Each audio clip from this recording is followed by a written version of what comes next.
good evening, everyone, again. And thank you so much for coming for today's My Story session. I think, I don't know how many of y'all are aware of what we do in My Story. I'll talk through a little bit, but also cover a little bit about TiE.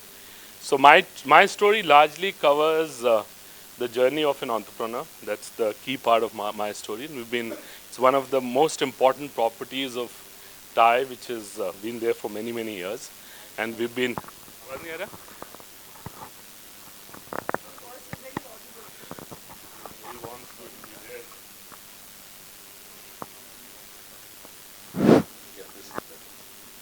one is not doing a great job.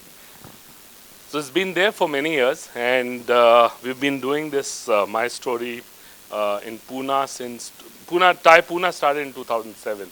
I think My Story is happening from almost the start, Vishwas. So I think 2014, 15? 11 from 2011. So we've done many, many My Stories, but it's all about bringing someone who has done it all, very successful. And today we have, of course, Akshay and Ashish and Vishwas. As he comes in, he'll speak more. But I'll talk a little bit about TiE. TiE is a not-for-profit organization, been in existence, I think, since from 1992. You've just seen an ad. But from TiE Pune perspective, we've been there from 2007. And we run various initiatives and activities through the course of the year.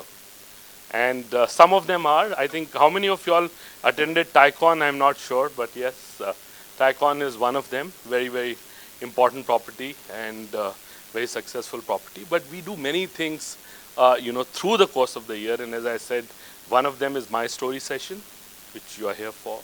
Second is TiE Nurture. Nurture, we are on the 11th cohort. And these are companies now from almost 7 or 8 countries who apply. And of course, they go through a selection process, and they go through a 9-month, program, what we call. It's become the India's largest virtual accelerator. It's a fantastic program, and if you're an entrepreneur, you want to learn, you want to do something, Nurture is a program you should apply for. Then we've got TiE Women for women entrepreneurs. We run a program. We've got TiE Young Entrepreneurs, which is TiE University, so we run that. So technically, we cater to every age group, every segment. And if you're an entrepreneur, irrespective of the age, irrespective of what you do, right, it's always good to, reach out to us, and we'll be happy to help you.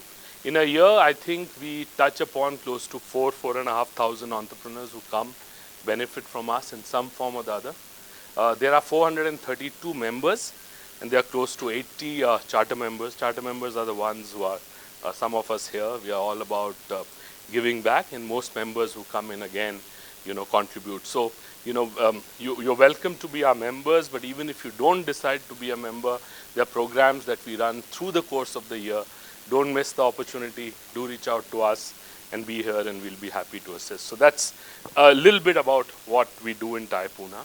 I think, but one thing I can assure you is that whenever you reach out to us, any one of us, you will find someone or the other to help you, either mentor, find time to speak to you, and you can certainly benefit out of the experience. But the key remains is for you to reach out and try and contact us, figure a way out to get a meeting, and then we'll be there to help.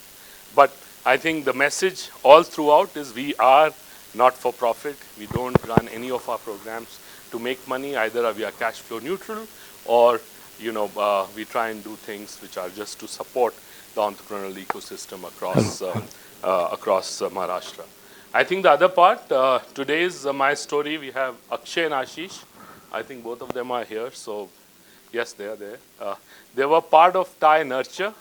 I think Nurture 3 or Nurture 4.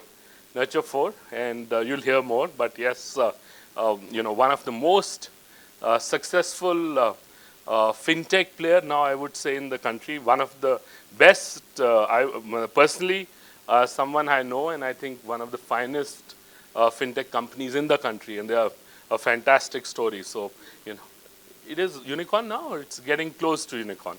It is soonicorn, what we call, right? Soon to be a unicorn. So it is getting very, very close to be a unicorn.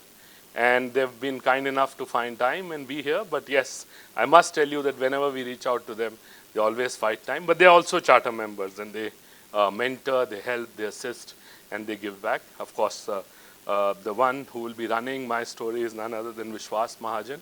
He's one of our trustees, founding trustees. Also, he was the president of TiE Pune. He was also the governing board member for TiE Global. A very well-known personality. Again, supports MCCI, supports TiE Global. He's all over the place. So, you know, if you ever have anything that you want to know about the startup ecosystem, he's the man. So don't let him go before he goes. Find his number, find his contact. Of course, we have Chetan here, who runs the associate, what we call the members program. So if you want to be a member, he's there. Rohit is there, Devin, of course. And then we have quite happy to see Subhash. He's found time to be here with us. He's mostly in Silicon Valley. He heard Akshay and Ashish are doing their My Story session, so he booked the next flight and he got here. But thank you so much, Subhash, for finding time. And of course, there are more if I've missed out someone. But thank you so much, and Vishwas to you now. Thank you. Good evening, everyone. I'd like to welcome both Ashish and Akshay over. Please come and join here on the dais, on the stage, on the table. Welcome. Please give them a round of applause.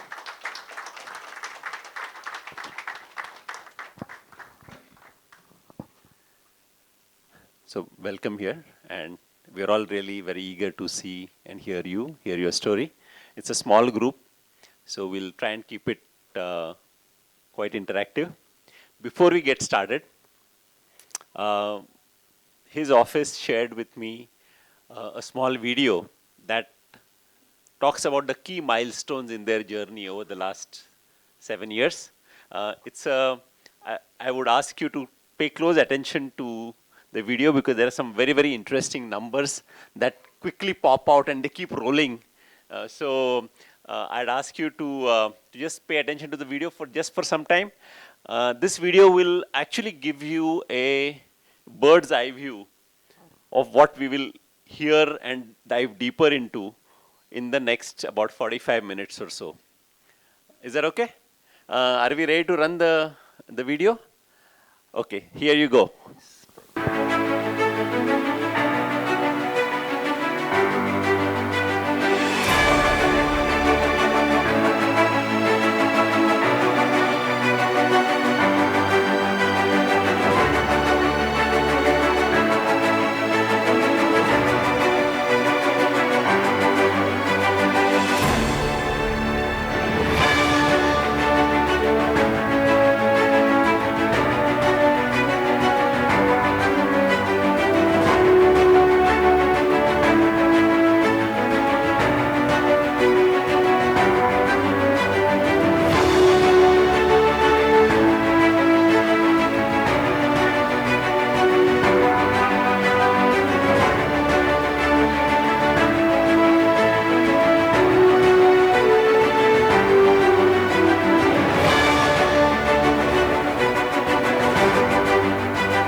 No, not yet.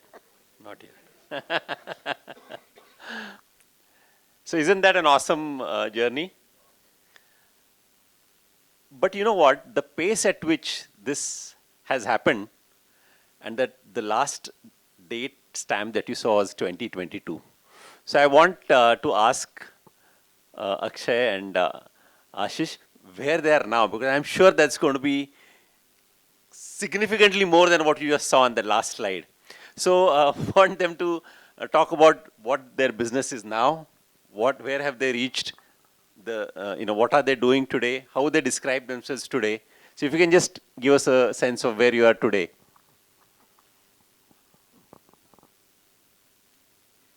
I think all businesses grow, and it's constant to keep looking at how you're going to look at the business model to say I'm growing really fast. I think today we look at our matrix as a very simple number. We do 600 crores a month of disbursement.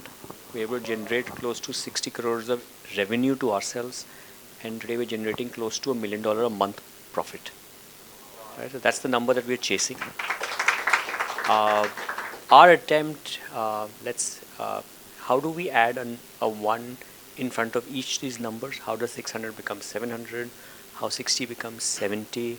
How, let's say, from 7 to 8 crores becomes 1 crore more, 8 to 9, 9 to 10, 10 to 11, like that. And we want to achieve that monthly. Right? That's the growth rate we are chasing. Right? The second part is really about servicing more number of consumers. Top of the pyramid, we have received 20 million people have approached us and tried to download our app, leave behind a number that they're interested in borrowing.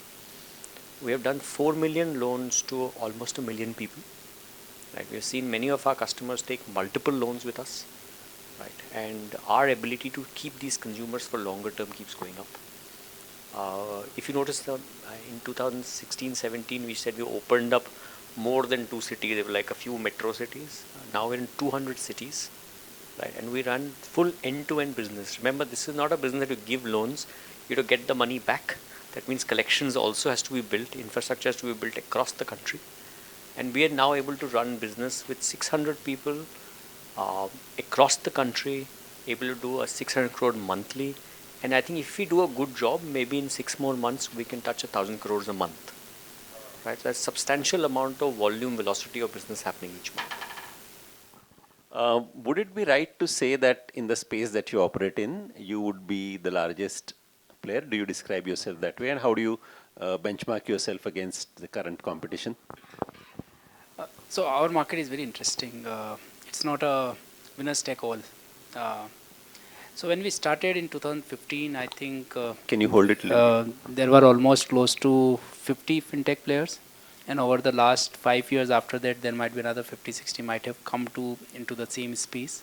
We used to hear the one new name every week kind of a thing. But over a period of time, COVID and everything happened. And today, if we see, there are 3, 4 of the large players who are left. Okay, and there are various metrics which are there to see how we are growing, whether we are number 1, number 2. We think that the best metric is to look at it whether you are growing good as well as whether you are generating profits.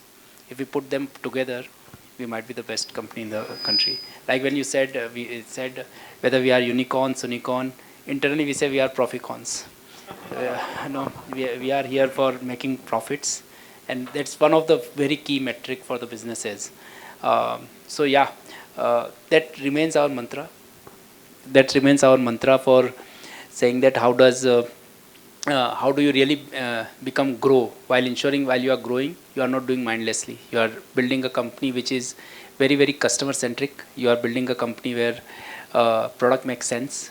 You make money for all stakeholders.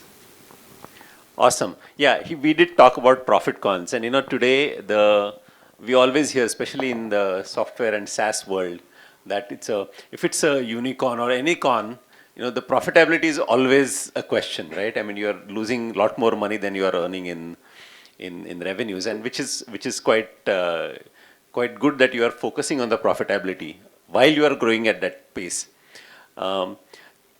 And having got a sense of what they're doing now, I mean, 600 crores today a month. Like by the time we start this session and end this session, they would have disbursed maybe 20, 30 crores, right? So just see that scale, right? And maybe I made lots of profit also along the way. Now, when we are looking at the scale today, let's zoom back as to when you started, okay?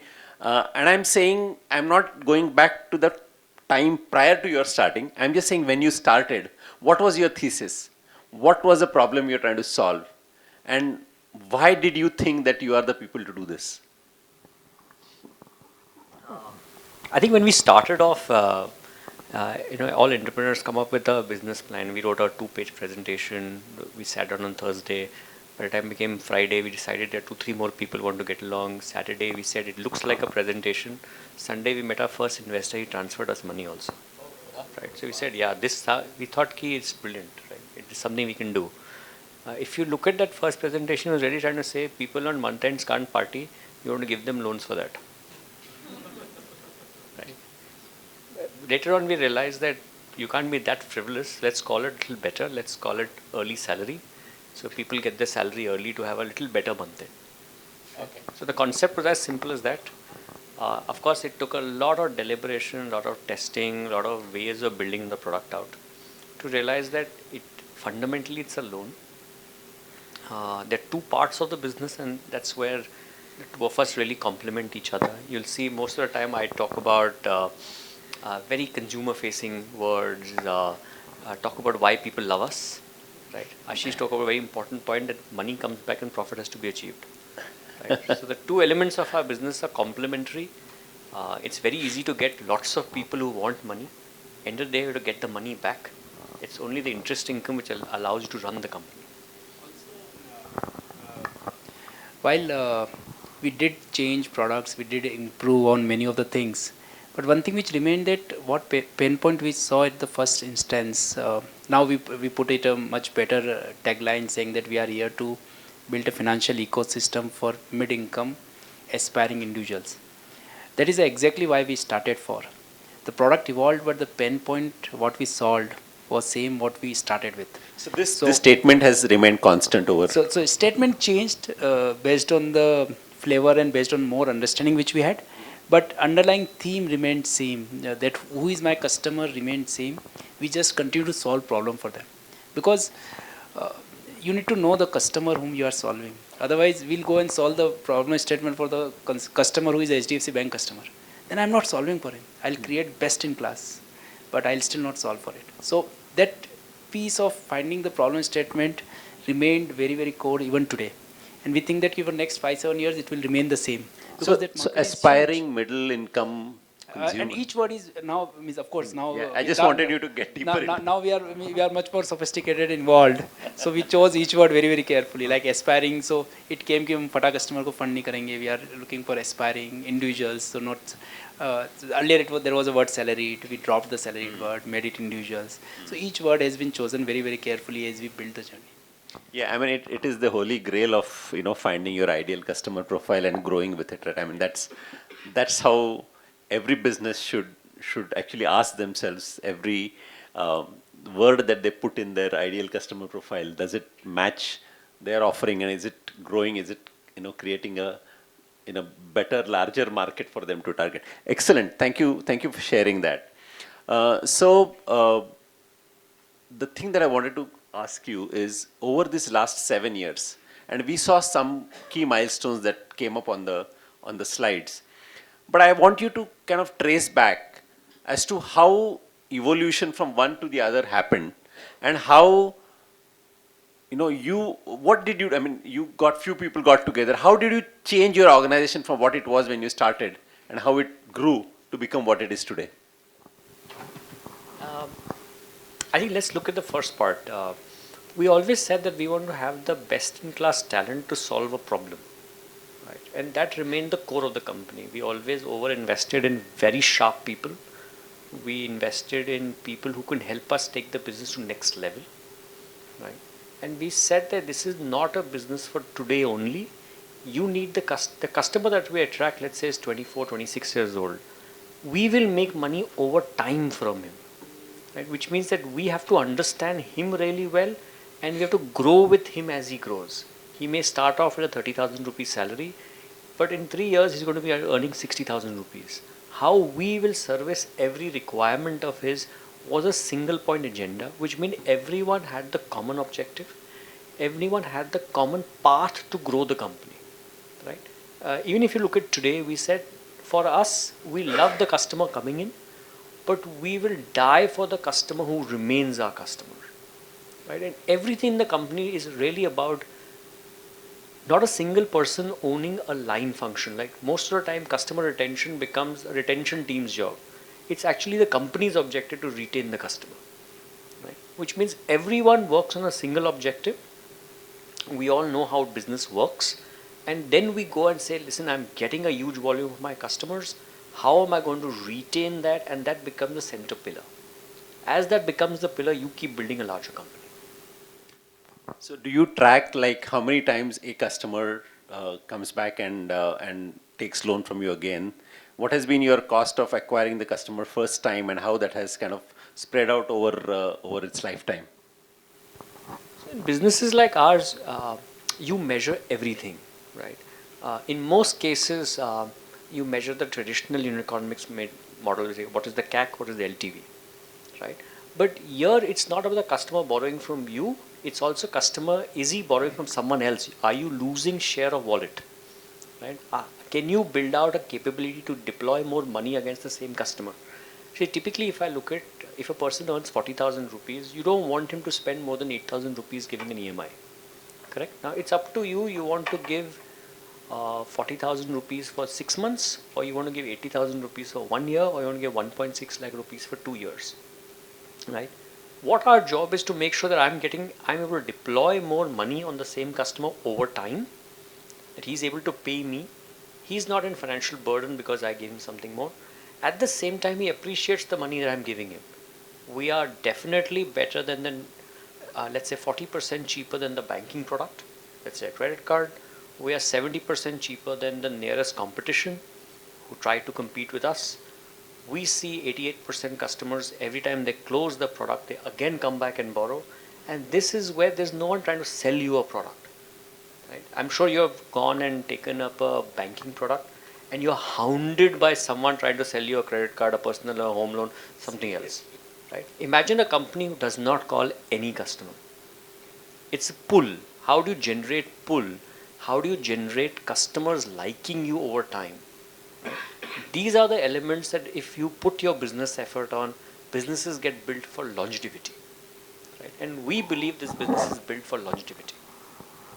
Also, just to add, see, as you become in financial services, the data plays a big role. No, so I come from I traded bonds in my life, and I always believed that when you get winners, you play all along with them, but you need to cut losses if you are betting the losers. Similarly, we will get customers. Some of them are very, very good. Some of them are maybe bad customers. So as much as you need to choose them very, very carefully, give more money as much as you possible to the good customer, and cut down your losses on the bad customers. So both the things are so critical to run in this business of because internally there is a saying that we are not in a business of lending, we are in a business of risk management. No, and risk management doesn't mean that you need to cut your risk. Risk management is to optimize it. No, like if customer needs 1 lakh rupees and he can get 1 lakh rupees from somebody, if I give him 10,000 rupees, I am not managing risk. I am actually taking risk by not giving him the money. So you need to really, so there are just everything is through, and then you will retain the customers. Awesome. The thing that the second part of my question was, you have grown your organization from where you started on that piece of paper, and you had an investor, in 2 days give you investment, right? I mean, then you were, a few people at that time. And there were a few people, and there are more people now. Those few people, how many of them have grown with the organization? How have you managed the growth in terms of people and yourselves actually? Because I'm sure that must have also been some learning for you. So I think, see, as the company is growing, I think one thing which both of us kept very close to us is the HR practices. The culture which we have built in the company is something which is what we wanted the companies to offer to us. A very open culture, entrepreneurship, the culture where people raise their voices to say that what they believe is the right for the consumer, right for the company. And many of the consumers, like the two first employees, the one who joined the company before even when we were in the jobs, they are still with us, right? So we are not the first employee of our companies. There are two employees who are the first employees of the company who joined the company before us. And both of them are still with us, growing, right?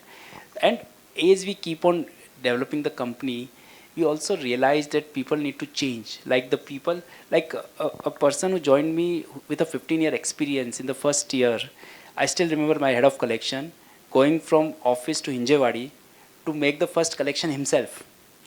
From there today, he looks after the 5 lakh customers, right? How he is evolving. And that's where you keep on bringing the organizational strengths to ensure that the saying that whatever got us here will not take us there. And you keep investing in them, keep making them their abilities to continue to grow for the next levels. And also both of us now started taking a lot of back seats saying that the execution work can't be done as we did. Like we did so much, means like office boy से लेके laptop ordering से लेके means जो भी करना था सब कुछ किया हमने. From there, what we do today is very, very different. So it's a journey which, if we don't evolve, will not go anywhere, and which we have done for last 8 years. So where is your time going now? Coming to my story sessions. No, so I think for personally about me, the first years were about proving our proof of concept, raising the first round of funds. Like I still remember the 8 crores which we raised for the first round survived us 18 months. No, and when we look at today, means like 8 crores is a very small number in the scheme of things which we do. And over a period of time, I evolved from a perspective that how does you really guide the strategic direction. Both of us are now going into more into towards what is next for us. What are the big blinds which we have in the company? And like I said, HR is becoming a very, very strong perspective for both of us to drive. Saying that because if we hire right talent, if we give them the right freedom, and if we choose the right line of businesses, I think the rest of the jobs can be done much easier by the team. Thank you. Just a quick throwback again on your own personal lives, because not many people know, bit about before you are starting off early salary. Tell us a little bit about yourselves, where you guys come from, what kind of families, which cities, how you got educated, what did you do, what was, things like that, just to know you as people, as persons. So I'm a Fauji brat, parents from the Air Force. Najdik. Passed out of Simbi 2004. First job was Bajaj Allianz. Was the youngest CMO in India at 26. At 29, I had set up Policy Bazaar with Ashish. 2 years later, and I was just turning 30, I'd met Mr. Kishore Bayani. And he on a flight said, "You want to run Big Bazaar?" I looked at him and said, "I haven't gone to a hypermarket ever. I have no idea what food, fashion, FMCG is. And you're asking me to run the largest retailer conglomerate in the country." So I actually interned with him for 2 months and finally took over as the sales and CMO for the group. First day I went and sacked 4,000 people. I said, I can't be an HR manager for 4,000 people in marketing function. We'll centralize it. We'll have a camera in every store to know what is happening, and we'll control it in a unified manner. The only result was when I left, in 2 years' time, the company earned a profit ever in life, and after that never earned again. But at least I was responsible for, let's say, seeing business at scale. It gave me the understanding that when you enter something, can you see India getting impacted? At least at that point of time, 50% of modern customer came and shopped in our store. When we decided to go to sale, there were more customers in our store than on the 26th January parade watching it online or watching the India-Pakistan match, which is 5.2 crore Indians came to our store that day to shop. When we did a mistake, 3 or 4 stores will get burnt. Right? For pricing mistakes, you price onion incorrectly, something can go wrong. When you understand consumers, you can change the way perceptions are built. We built multiple fashion brands, we built multiple home category companies in lightning speed. I remember building that point of time the largest fashion retailer in under 9 weeks. We actually transitioned. We had lost Pantaloon, we had to sell it. We had to rebuild a fashion company. In 9 weeks, we built the largest fashion company in the country. So speed to execution was taught there, but that's something that you learn uh, by, I would say, opportunity, and you take those learnings when you build something on your own. For me, the biggest learning has always been destroy, rebuild fast, and build with amazing strong talent. Right? So those are two things that I think I bring on board whenever we started the company. So I grew up in a very small town in Rajasthan, near Udaipur, and I did my 12th up to there. In 10th, friend said that कि चलो science करते हैं. So I chose science. In 6 months, I realized that I can't really figure out what is anion, cations, and chemistry and everything. So in 12th, shifted to commerce because in 11th I flunked chemistry. But teacher was gracious enough to say that okay, you can go on.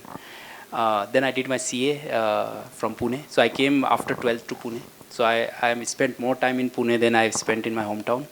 Now it's 25 years in Pune, and I did my CA from here. Then joined Bajaj as my first job, only job I did in my life. 14 years I was their first employees. First 100 employees which Bajaj General hired. When I left, almost 20,000 employees. After a couple of years of work in finance, budgeting, strategy side, I chose investment as my core field. Spent almost 9 years in investments. At 27, I became the chief investment officer for the group, both Bajaj Allianz Life and General. When I left, I was managing close to 50,000 crores in fixed income for the group in Indian markets. Very comfortable job. Has seen the profit center. Means like for Bajaj General, we were the only ones who used to make money for them because the core business loses money, but that's part of the game. Has interned 6 months with PIMCO, the world's largest bond fund managers in Munich and London. And what I really learned at Bajaj in 14 years is how does the company grew from scratch to the level where they grew in 14 years, or especially in the first 4 years when they grew massively. And many of those learnings helped me in the first 3 years of running early salary. And today, whatever I did in the last 10 years there, many of those learnings are helping us to run those operations, because how they transitions, how we saw the things changing. Like earlier in the first 3 years, I used to do a lot of things in a lot of departments. आज इस department में कुछ कर लिया, next day किसी और department में घुस गए. And after 2006, it was becoming very, very compartment that was investment team should not get into finance, should not go there, and you just keep building expertise. And we are seeing the similar kind of a transition which we are doing today. So many of those learnings are helping us. Personally, I am very, very strong on the financial side, come with a very strong risk management background of managing money. But when I say risk management, it is not about just the managing that you need to reduce risk. It is more about how do you really optimize the risk with returns. Because in investments, the best thing which we learned is that the investments by category the returns has to be managed along with risk. And that is what the biggest thing which we have implemented over a period of time. Both of us are non-techies, but we hired techies. We hired the entire gamut of expertise from day one, which has really helped us in building what we are today. So we were never afraid of hiring the smartest people in the room and going back and giving them full power to run the operations. So, while I think both of you worked with Bajaj, so did you guys know each other? Did you work with each other while in Bajaj? First boss and I said I'll never do finance in my life again. So I was an intern and Ashish has already started working there. Both of us started the careers together. I started in February, and after that I never hired an intern also. So the HR came and just said कि इसको दो महीने के लिए कुछ करा दो. So we both just started the careers, more or less passed out together, similar age. So grew up together almost from 2001 till he left in 2009. 8 years, parties, going out and all the stuff. While we did not work together, he was in the marketing and I was in the investments for a long time. But we were a group of 6-7 people and we used to hang out together. All right. So you've been friends first and then Yeah, co-founders. yeah, 20 years friendship. Oh, that's an interesting dynamic because I'm very keen to know that friends to co-founders. Now, what is the dynamic now? Are you still friends more or co-founders more? I would say we are more second wife to each other than actual wives. See, two elements of friendship, right? In entrepreneurship, friendship changes, right? The second part is trust becomes much larger, and there is no lack of transparency ever going to be there. Right? If you want a successful business to happen, you have to complement each other. That's one important element. But cannot be a chance that you're going to be not transparent and at the same time empowering each other to really grow. See, many a time you start competing with your own co-founder. That's not needed, right? His success and your success is exactly the same. Right? If there is a disconnect with the co-founder, you have to exit. Like we had a third co-founder which we exited out. We said it doesn't work, and we took the call within 3 months Of starting early of salary? starting. We said this doesn't work. We need to take a call.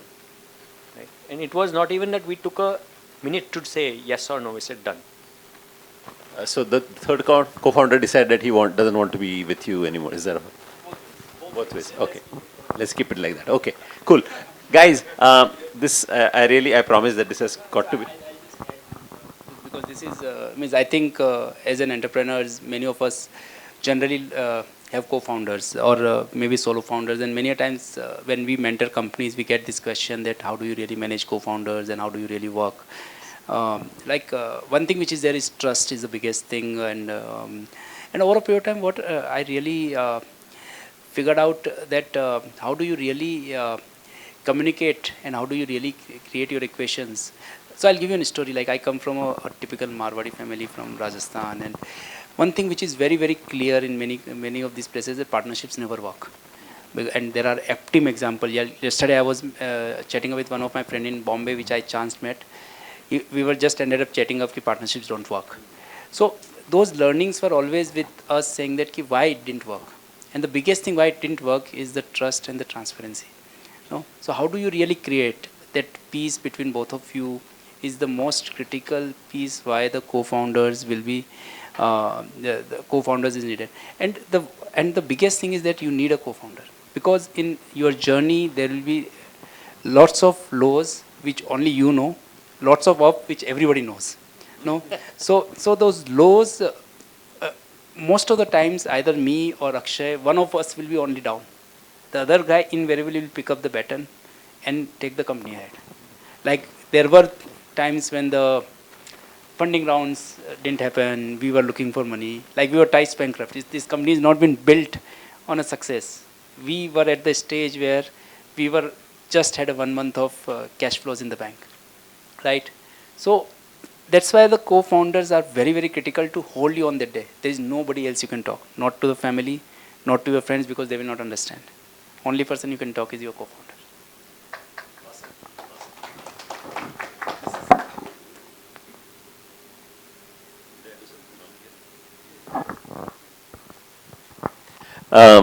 This is really a very important part of our journeys together, and I'm happy you shared some of those things. I'm going to have you guys pose some questions, okay? It's got to be interactive. So I have, if you don't have questions, I have enough. But yes, please go ahead. So I just visited the website before coming, and it says very clearly, personal loans up to 5 lakhs for aspiring middle class people. It seems like you're very clear about what you want to do, but I want to understand what are the other things that you explored, or what are the other things that you tried to get into, and what are the reasons behind those that choosing to do that or not to do that? So when we started off, we thought there are 3 ways of acquiring customers. Right? One is this cool retail app anyone can download and take money. Second one, we'll go to HRs and provide salary advance. And third, we thought if you go to a mall or supermarket, a lot of people there will try to sell them a loan for buying a product. The third one we shut within like 4 months We said it doesn't make money to us. People don't repeat. They're meant for a transaction. We shut it down. We acquired a company to get it. In a way, we said, can we be like Bajaj? Can we provide a product for EMI purchase? We acquired Cashcare. We liked the founder. We liked the business. Cashcare. Right. We shut that business down immediately after we looked at the internal matrix. Doesn't make money. In fact, during COVID, after 3 years of that, in middle of COVID, we said, it looks like a good thing to now launch. Right? And we spent a lot of time to close down our business and relaunch something similar. Right? See, there is nothing wrong to shut down things if it doesn't make sense at that point of time. There is no loss.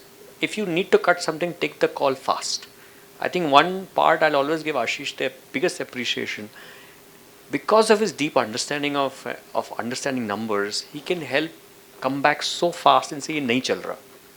Right? And someone like me will always be out to go and get more business. How do you build that balance? Right? But taking that call has always benefited. If something doesn't make business sense, don't do it. Right? And that is where we kept looking at opportunities. But then we came and said, how do we grow with our customers? Right? And then comes the ups and downs. And then comes thesis and understanding. If you approach a 24, 26 years old, he can improve his cash flows by only 2 things: changing his job, getting a hike. Right? Nothing else. There's another one, which is if he upgrades himself in his skills, he can earn more money. So we decided to enter into skill upgradation at tech finance. We went to all the skill upgradation companies and said, we will service you to give customers EMI. And we built a new business behind it. Right? So unless you understand the category, you understand what more can you do, you can't enter those categories. The learnings was same as Cashcare doing buy now, pay later. But we chose a category where we understood and we said we can complement to disrupt the market. Right? And this is where businesses get built, that the deeper understanding of category and how do you bring in the learnings. We also shut down many businesses in this. We said, when we said EdTech finance karenge, we were also in front of Baijus and White Hat Junior and all the K-12s. We said, isko nahi karte, it doesn't make sense. What makes sense is go to a scaler, an upgrade, a jigsaw where people are upgrading their skills, because this is our customer. We can sell them something else again to make money. Or our own customers will go somewhere else to take money from. Let's finance it. So complementing in your core segments and letting go which doesn't complement is an important example. Yeah, I think another very interesting thing that you mentioned is that, you're not only looking at your customer taking loan from you, but upgrading his own capacity to take loan. I think that's very important. In addition to his own growth within his own company, you are helping him to get more education, more skills, increase his level of purchasing. That way you can. So actually, this is a very interesting way to look at it, and this very interesting lessons that I'm just kind of trying to draw from here. I mean, you say buy now, pay later is good. You can buy anything that is like consumer good or something like that and waste that money pretty much, right? But then you've chosen to position the same in a very different way to further enhance the capacity of your customers to buy from you. So that's actually quite interesting.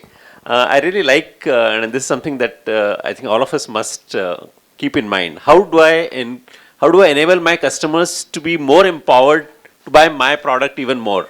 That's a very interesting way to look at it. Thank you. Yes. Yeah, so I want to ask, so Ashish said, so Ashish, so Ashish said that when you guys started, you were not techies and you hired techies. So in the initial days, apart from the exact tech talent, the first people who would build your tech, what qualities did you look into it? Ye banda kar lega. Yeah, you are not qualified to hire and get things done. That's probably what he's saying. So I'll re-articulate your question for the audience. There's a line function that has to be done. It's not core to you. How do you attract the best talent without understanding it so that you can get the right results? Right. See, it's a very tough question. We were little fortunate because we had at least 12 to 14 years of burning someone else's capital before to build a business, right? We knew how to hire the right talent. But I'll give you one trick we learned, right? We said if you want the best talent, at least let him turn up for an interview, right? Our recruiter was based outside India, right? The best talent at least turned up for the interview. Then it's up to us how we convince him to work with us. See, in the first 1-2 years, you are trying to tell the person to take a bet on you, right? The 2 to 4, let's say, early growth story is about him having disproportionate willingness to do something more in life, right? And in the actual growth story, you want talent to fit the actual role description, right? I think I've segregated in my mind 3 phases of hiring. Right? We had to hire a best-in-class guy to get the money back for collections. We had to hire the best-in-class guy to build our core tech platform. We had to hire the best guy maybe in the world to build our machine learning system. Right? And we had to get one of the best guys who understood retail risk. Right? All of these people wouldn't have even turned up an interview if a company who's at seed stage at any given time. Right? While many of them came because of references and some background, they turned up because of the tricks that we followed and the honesty we showed to do a business. What were those tricks? A trick I told you, the recruiter was based out of India. Of course, at that point of time, 8 years back, people did not accept working in a startup. Today, so like a Firangi would call from a US number or something like that. Actually, right? It actually it was 8 years back disruptive to see if you're trying to recruit a guy, is a foreigner calling to interview you. अच्छी company हो गई interview जाके आता हूँ. Right? Today's the willingness to move from a large conglomerate to a startup is much higher. You don't need those tricks, right? What you need to show is you have a very clear path to succeed. Right? Today we do a very simple thing. Anyone who comes to interview, I don't interview for 30 minutes. I let him be in the center of the office. Right? Anyone who's come to our office knows if you can survive that energy, you're willing to work here. Most people run away. Because if they come from a very traditional place, which is box cultures, one question at a time answering, you can't survive a high-speed startup. Right? So our center area is meant to make people wait. Right? Specifically at mid-level stage. If you spend 5 to 8 years working somewhere, you will not be able to digest working in a startup. Right? Either you love it, right? And many people have said, I don't care what the job is, what the money is, you first hire me. I want to know what the hell are you guys doing, why are people enjoying themselves so much? Right? Then comes the task of retaining them, then comes the task of right KRA for them to deliver and enabling them to do well. Thank you. Vinith, you had a question. Yeah. Hi Ashish, hi Akshay, it's going very well. A little, if you can, I think for everyone's benefit, explain us who your customer is, a little more on that. And also, how do you go after categorizing A category, B category, C category town? Because India is a fairly large market, right? And what did you go for? What did you not? How would you focus on the segment? Because you don't do any outbound calling.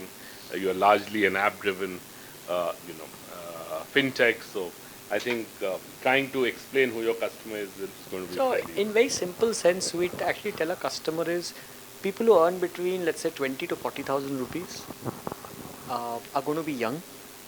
They love to live life, right? They are not really in their 40s where they are just trying to survive on whatever they earn. They know that there is a life beyond what they earn, right? And they know that life is about growth and living, right? So if you look at where do we attract most of our customers, 90% of our customers are display advertised, right? We are on Instagram, we are on Facebook, we are on GCN. We are not a search brand, right? Which means we influence people by telling what we offer upfront to them, right? At the same time, there is a parallel universe of saying how do we risk rank the customers, band them out, what is the right customer to acquire, what's the right risk to acquire on the other side. But in true sense, who are we attracting? A young guy who wants to live life. Right? We are not looking at people who are in their 35s and 40s and say, यार अब वो घर बन गया है, बीवी है, बच्चा है, इतना ही खर्चना है. Right? He's saying कि it's Friday evening, I want to live life here. Kuch karna hai mere ko. Right? He's saying that I want to go out and live a life. I'm spending for that reason. Right? And everyone wants to. I'm sure when you were in your under 30s, you always said, kuch to naya karna hai life mein mere ko. Right? And this is what we empower. We can put it in a differential manner and say we bring affordability. We can come and say we make people get financially included. That's another way of putting it. Right? Fundamentally, how are we different? Banks like to talk to 35-year-olds. We like to talk to 25-year-olds. That's it.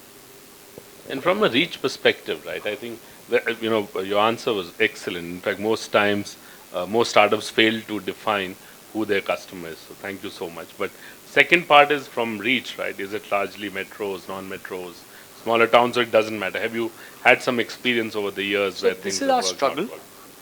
To be really honest, we are also discovering how do we cater to the next mile customer. Today, we are mostly funnel optimizing. There is enough demand. We have to service that demand, give them the right product, right amount, and collect the money back. It's a collections business at the end of the day. If you don't have infrastructure to collect, you can't do it. Right? But you still have to understand the consumer in a sharper manner. Right? And I think we're still learning. Right? We're also going from saying we're English only to have multiple languages. We are going from only catering to, let's say, the IT. In fact, the first 3 years, it was geo-positioned marketing to IT parks. It was that well defined. Now we're in 200 cities. So everything will evolve. Right? We are mass market. We are saying anyone can apply to us. Right? We need to service more consumers. We need to service our funnels better. Excellent. Last question to both of you. When are you becoming a bank? Or do you want to become a bank? So short answer is we will become a bank. The second is that when we'll become a bank, there are multiple factors which will impact it. But aspiration is to become very large institution. I think becoming bank has both positives and negatives, and that will keep evolving. In my mind, another 3-4 years, we will start seeing the positive side of it to become a bank, and we are already preparing for it from a governance perspective, from a board structures, from how do you really communicate with regulators, how do you really work with consumers, what are the new products to launch. So we are on that path, but again, a lot of factors. Okay, question here. Yeah. So hi, very good session. So we run a startup called Marketplace for Overseas Admission. So the questions to both of you. Typically, in a startup, you try to do it all and try to do it all right. And that's not possible, to be honest. It requires funding, support, mentoring, right employment, right candidate, everything. So the first question, how did you manage to get your first funding on based of 3 lines on the presentation? Is it the network you had because of your background? Because it is literally impossible to gauge a business model which has just been imprinted on a paper in black and white without any proof of concept. And second question, you said during your conversation that you are cheaper than 88% of the lender in terms of the interest rate. How do you manage to pull that in a highly competitive market? So while it took me 6 years to really understand the first question, find the answer for myself. When I started doing some angel investing, then I realized what, as an investor, people are looking for. And I think that my guess is as best as anybody's guess, but I think how does the investor perceives the founder's ability to deliver, especially in the very early stage, is very, very critical. And because over a period of time, then we did series A, B, C, D, and we met different kind of investors. And we, over a period of time, you always do a lot of discussions. And what I realized that early investors generally bet on the founders. Their ability to manage whatever you said, manage all right, able to manage many of those things. One of the examples which they always believe is that the business models are very, very dynamic. आप आज like just to take an example, I always believe in कि the founders are like water. They need, if there is a blockage, they will find their ways to get out of it. No, so the water will always trickle. So you need to, if the investor believes that you are like that kind of a category, they will fund you, right? And over a period of time, that ability showcased, and many of those abilities comes from ref checks. Like many of our the investors did call. Many of the people call back and say that, "कि boss मैंने तो ref check दिया, चाय तो पिला देना वापस." So it is a wholesome package which they are betting on. They are not betting on your business idea only. They are betting on the founder. It actually might be a good idea to get a reference of his early founder and ask founder, maybe interview that founder, what is it that prompted them to invest in... No, more than happy to do that. Okay. Slightly different manner, right? Well, we were very fortunate because of our pedigree. Pedigree, by definition, we were doing something very large, right? And we were willing to risk it all to do it, right? But I'll answer in a different manner. We wrote a business plan.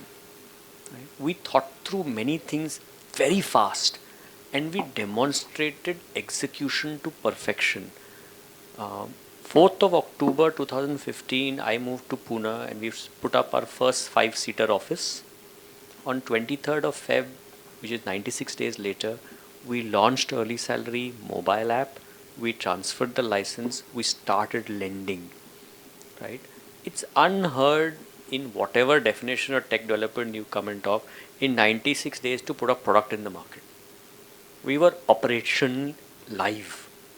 Right? That means that we could execute to a plan. There was no mistakes. We used to work maybe 18 hours a day. Today I don't think we can.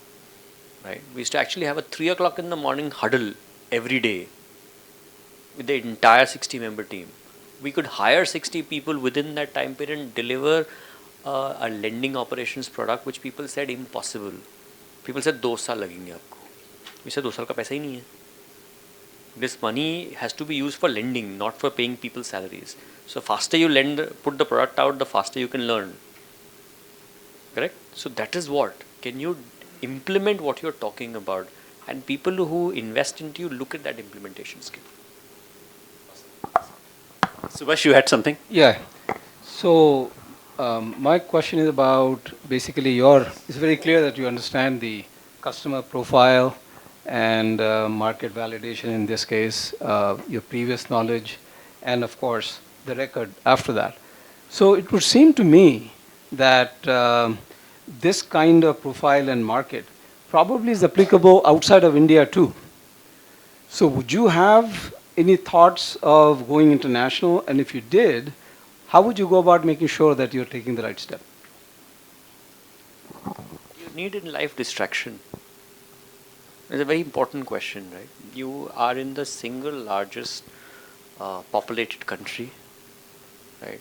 You have a clear regulatory pathway of doing business. You can grow you can actually double every quarter as a company on every parameter, sales, revenue, and profit. Do you need to look outside? There's a lot of headroom for you right now. Yeah. Most of the time, people get excited by saying, I want to do a business operating across the world. Right? Many of our competition who tried to get too greedy are not existing today. Right? It's a precision business. There is no shortage of customer here or in a neighboring country or a faraway country. You can't lose your home battle. You only do that when your internal audiences are lower. In India, SaaS revenues are lower in India, and that's why you look at SaaS products outside India. Consumer product stories are bigger. A state population in India is more than the population of many of the countries in the world. Right? In fact, if you look at Bangalore is still 21% of my customer, which means I haven't done job in Karnataka yet.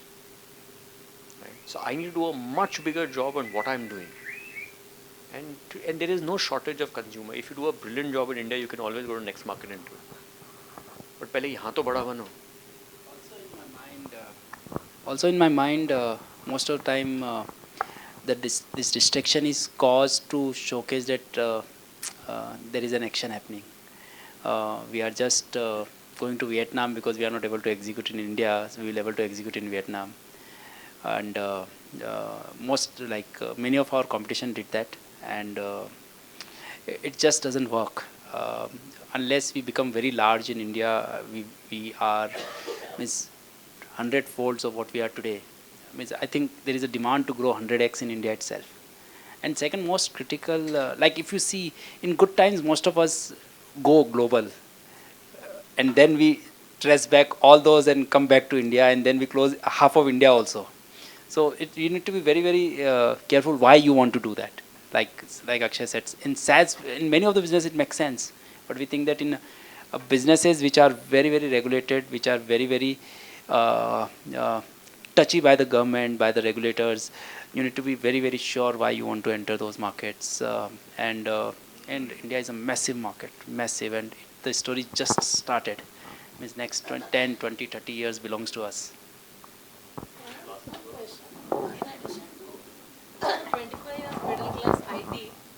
Can you give a little more persona of your consumers? The which geolocation you targeted? I thought it was Injavadi. Okay. So can you give little more persona? What do they buy loan for? Entertainment or electronics or travel or? See, most of the time it's cash flow management to manage a lifestyle. Right? You may start off saying it's a 3-day weekend, let me take some money. It may be a situation when you decide I've changed my job and 1 month my salary will not come because of exit formality. It could be I have a small medical emergency, I want to I want to send money to my home. It could be a wedding in the family, I need 50,000 rupees. That's the origination, but you get stuck in cash flows. Right? See, when you are young, there's a very nice path in life. You know in 2 years you'll earn more. You're working for it. Right? It doesn't mean you start behaving like an old man to live within your means. You're not frivolous. Right? You just want to spend how much you earn. There will be times where you'll have some difficulty. Right? And this is where we come to picture. We're not, for a customer, spending 300-400 rupees more to create a cash flow of 40,000 rupees is not too much.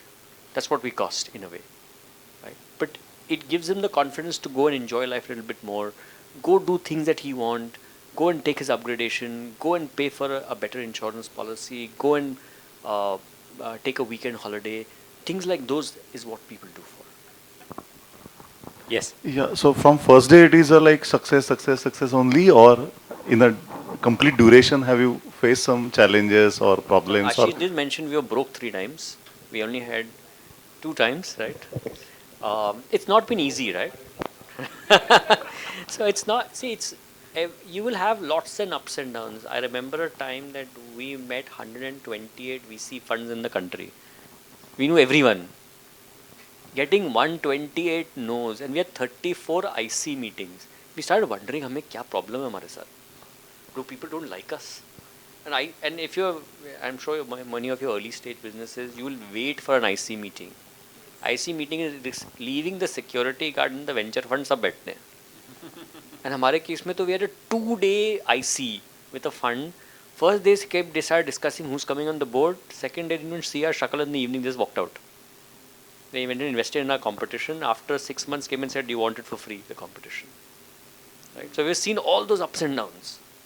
Right? 128 said yes to us, 129 said to us, and 126 who had said first no, then came and gave 16 million. Back to back within the same 1 month. Yeah, so he said that they have given 1,000 VC presentations in their lifetime. Yeah. I think I know a version 1 minute, 7 minutes, 30 minutes, 1 day, 4 days, all of them I've done. Awesome. See, I'll just add, if your journey is only of success, then you are something is seriously wrong in your business. No, you need to assume, like on the lows you are alone, in the upside we will all come. Correct. No, so the journey will have all those things. Just think of the financial services. We had ILNFS crisis, we had DHFL, we have Yes Bank, we had COVID, and RBI on the top. So the businesses will go through that. And that's the beauty of it, because businesses become mature and strong during that period. Yeah, the interesting question would be the crisis that you've seen outside, some of those you mentioned, and also internally to you. How have you consciously used that to, build the capacity or resilience? I think the biggest crisis was COVID. Okay, uh, the day it happened, means I think just like everyone, it was the most uncertain time which anybody had. You had money outstanding, you don't know how customer will behave, right? Whether the money will come in, and there is a humanitarian ground also, that how you will ask money from somebody who is going through that particular crisis, right? But when we look back 6 months after that, that was from a business perspective, it was a blessing, right? We performed extremely well, better than our own expectation and much better than competition, right? And that's so the ground for us to do whatever we did in 2 years after that, right? So how you look at, and like again I'll repeat the same line, you need to be like water. You need to find your opportunities. You need to find that if there is a blockage out there, you need to find your ways to get out of it. No, and that's where the mental of a founder is tested. How, because there is nobody else to decide. You are the only one, or your co-founder, both of us are the only one who to decide. Also, many of these opportunities, crisis gives us time to take a step back and think, right? And it means we can go on. Means like crises are back to back, and it always, you are always in crisis, right? Waiting to answer the second question, how you are profitable by existing other companies. So, I said 3 points, right? We are 40% cheaper than the next banking institution credit card. I mentioned we are 70% cheaper than the next fintech who's in our own category, right?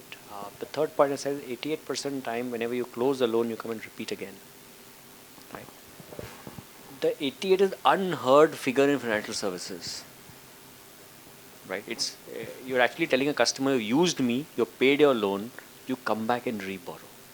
Right now, over time, people's bureau scores improve, the capabilities improve, they can be targeted by anyone. It's about why you will do with me rather than someone else. It's really about building the trust and transparency with the customer. See, fundamentally, all of us, whenever we have gone to a financial institution, we always work on two parts. They harass me by calling too many times and try to sell me something, right?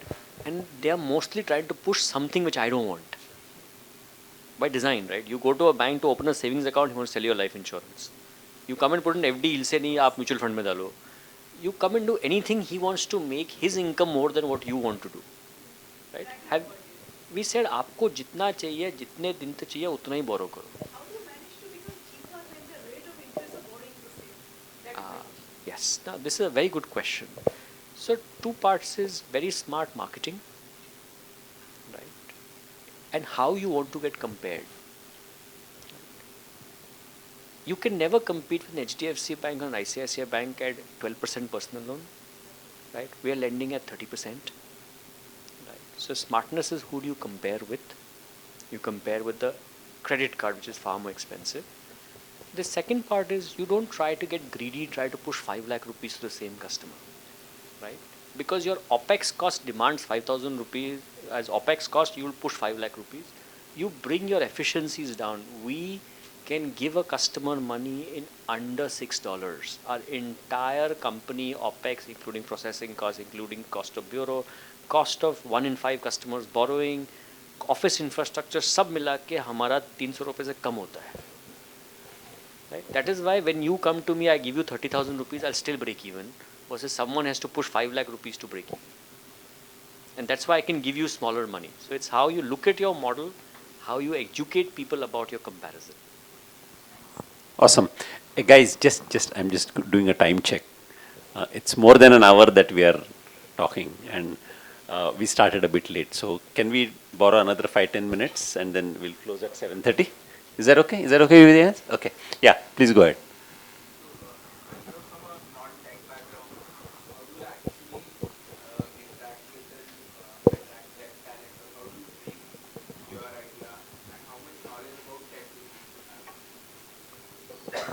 So, Okay, let's give a actual example, right?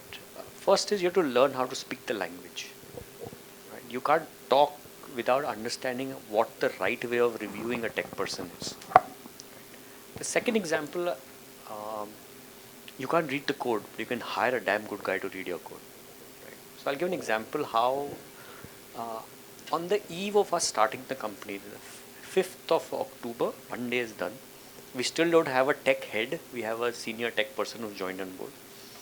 I meet a gentleman in the evening who was worked in the largest IT company, building the loan management system which banks run, right? And when I meet him over an interaction, he had two choices at the end of that 1 hour.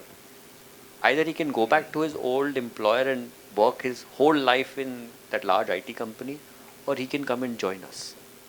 He actually came, he joined us next day morning. Right? It's about your convincing power to get that talent to do that work which actually is needed for your business. See, when you're in the business, you're asking tough questions, and people who are doing that work will give the right answers. But you need to ask the tough question. So your knowledge has to be good. Second, don't be fearful to hire the best talent.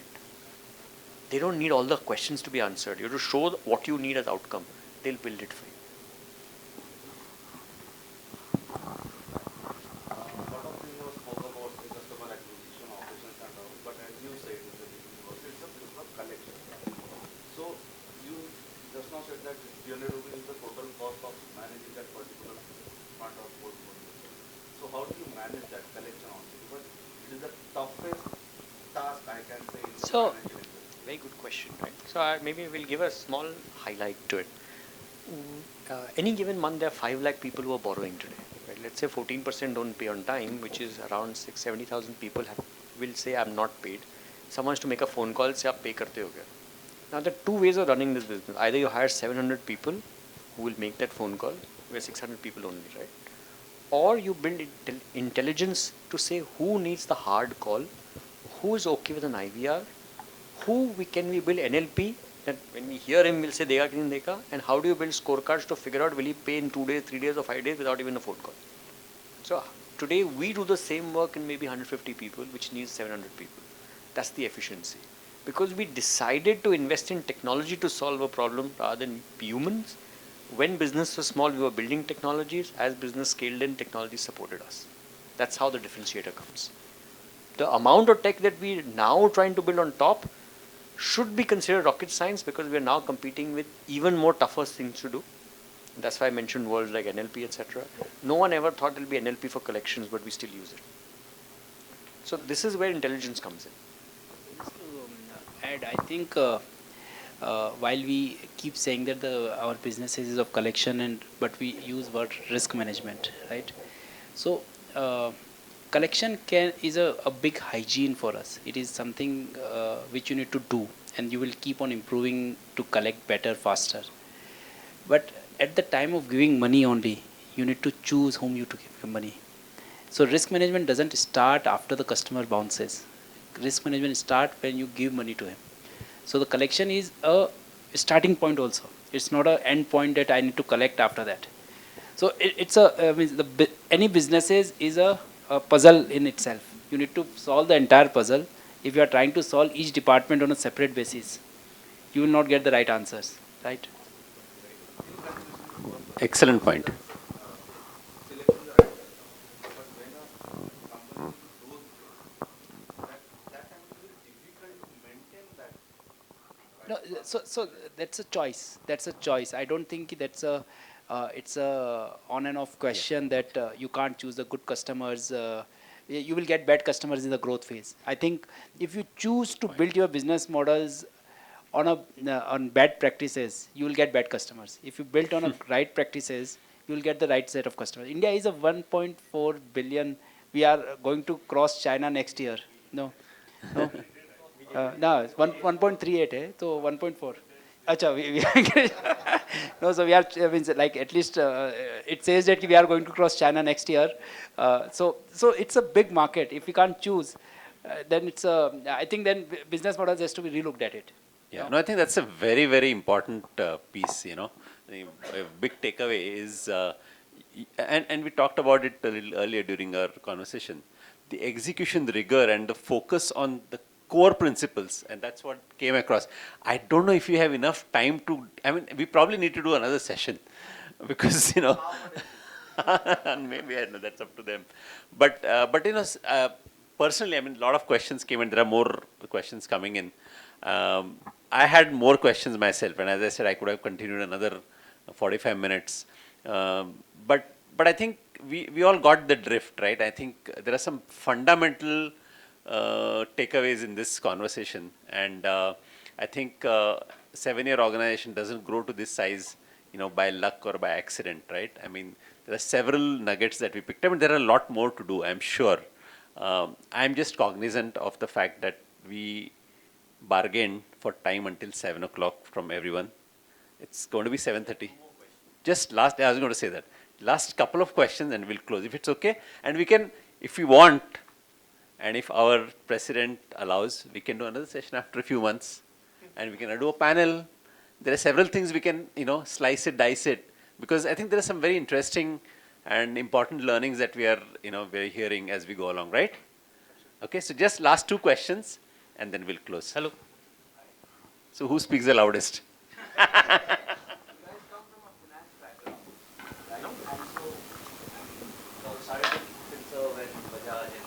So taking this part of the business was still like a comfort zone, if I would put it that way, for lack of a better word. But if an entrepreneur is going into a territory which is not been his domain, right, wherein he doesn't naturally come from that school of thought, and he's trying to do something, then how does he get this balance between speed versus caution, right? Because you have been talking about the speed to execution plays a vital role. And B, how do you instill the faith in investors when you don't come from that you know, space of operation?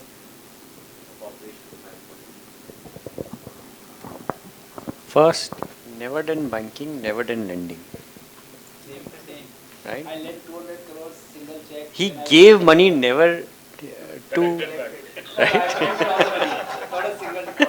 So No. earlier check was 200 crores, used to give 20,000 now. If somebody asks 5 lakhs, I get worried.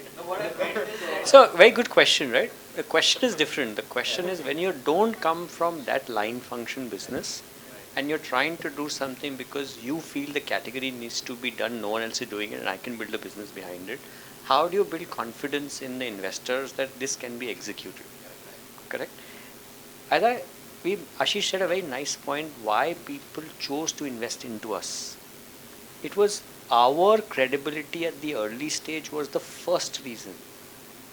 We didn't do lending ever in our life, never did banking. I remember the first 4 bank MDs, EDs that we met laughed at us. One of them actually told, beta ghar jao, ye nahi ho sakta. Right? One of them told us, listen, we take 2 weeks, when we give a customer first time money, let him come after 2 weeks, then we give him a loan. I'm talking about 10 minutes loan. Right? It was really about the conviction that this is the right way of doing this model. Right? Unless you build conviction in yourself, you cannot sell the conviction. A founder is the best salesman ever. A founder is the best HR recruiter ever. Right? And if you're not these two, then don't be a founder. Very clear. In today's new world economy, these are 2 things which are most, you can acquire business talent, you can understand what is great to do, you will get consultants to advise you what to do. ये 2 चीज़ आपको खुद करनी है.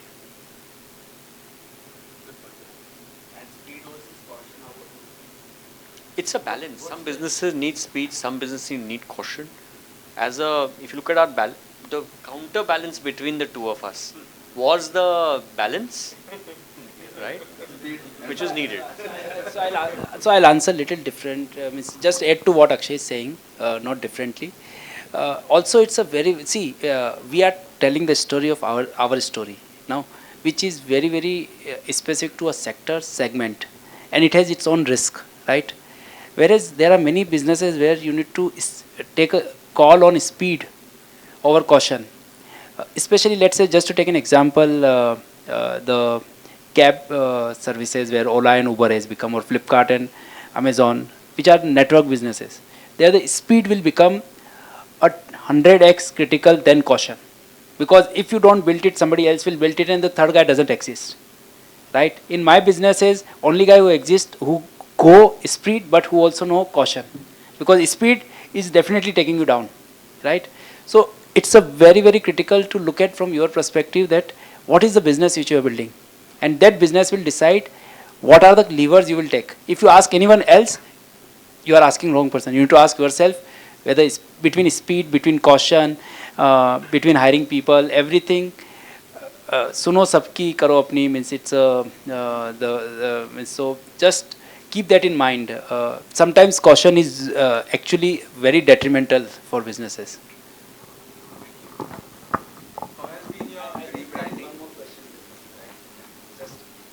Hello sir, आप college student के लिए क्या advice देना चाहेंगे मतलब? और एक प्रश्न है मेरा कि आप जब कॉलेज में थे तब आपको लगा था कि मैं स्टार्टअप करूँगा, ये जाके स्टार्टअप करूँगा आगे जाके, क्या लगा? जब कॉलेज स्टार्ट किया था तो एक ही ऑब्जेक्टिव है लाइफ में, जितनी जल्दी जॉब मिल सकता है. सो 2-year MBA in the 5th month I had a placement offer from Bajaj and I had 3 placements offers before the end of 3rd semester, which meant the 4th semester I never went. Let me be very clear. In that point of time, entrepreneurship was still far away 20 years back that you looked at. See, there is no difference between a college student and anyone else. It's mindset. If you think you're ready to face the world as and spend your time as an entrepreneur, you can always do that. But don't do it just because it's flavor of the season.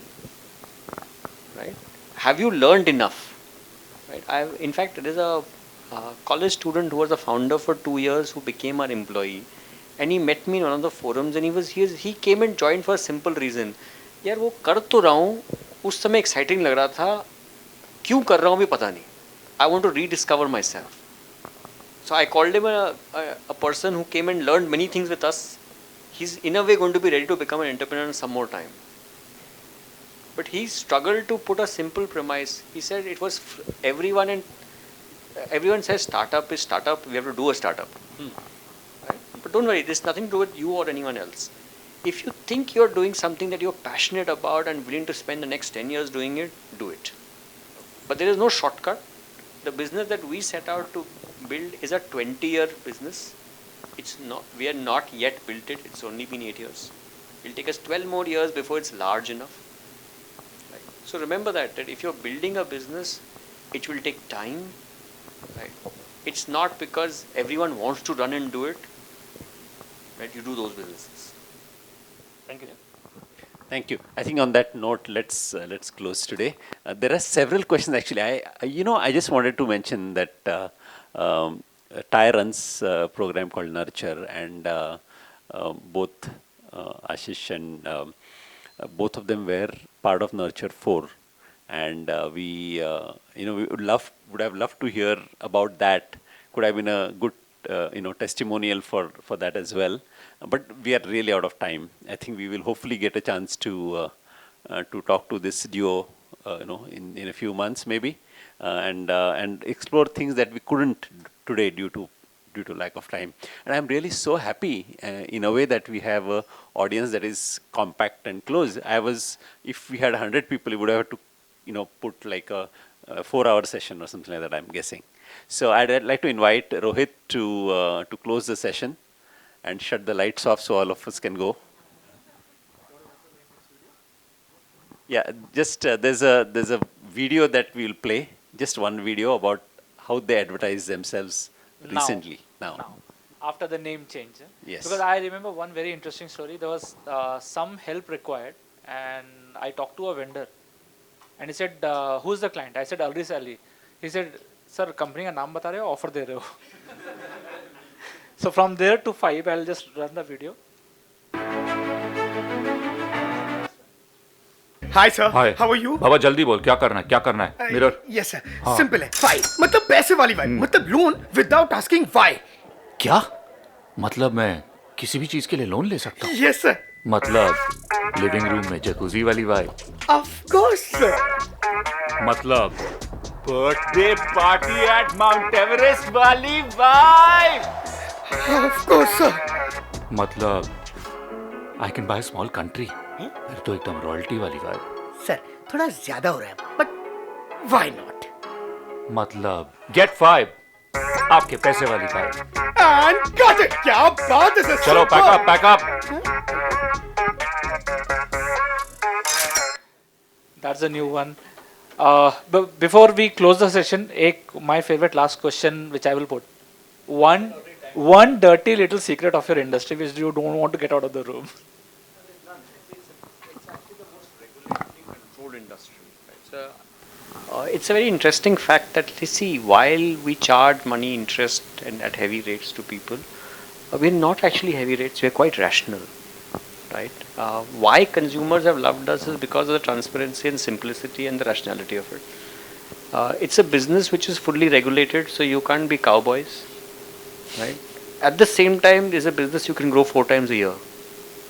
So tell me another business which is this controlled, scalable, yet very focused on execution and no IP. There is no IP in financial services. It's a known factor, everyone. With that, we'll close the session. Thanks a lot, Akshay and Ashish, for your lovely interaction, and I'm sure everybody enjoyed the whole session today. We had few other things planned in the agenda which I was given that ye bhi karna hai, but lack of time we were not able to do all of that. So that advertisement in the next movie. But with that, short and sweet, thank you and have a nice time now.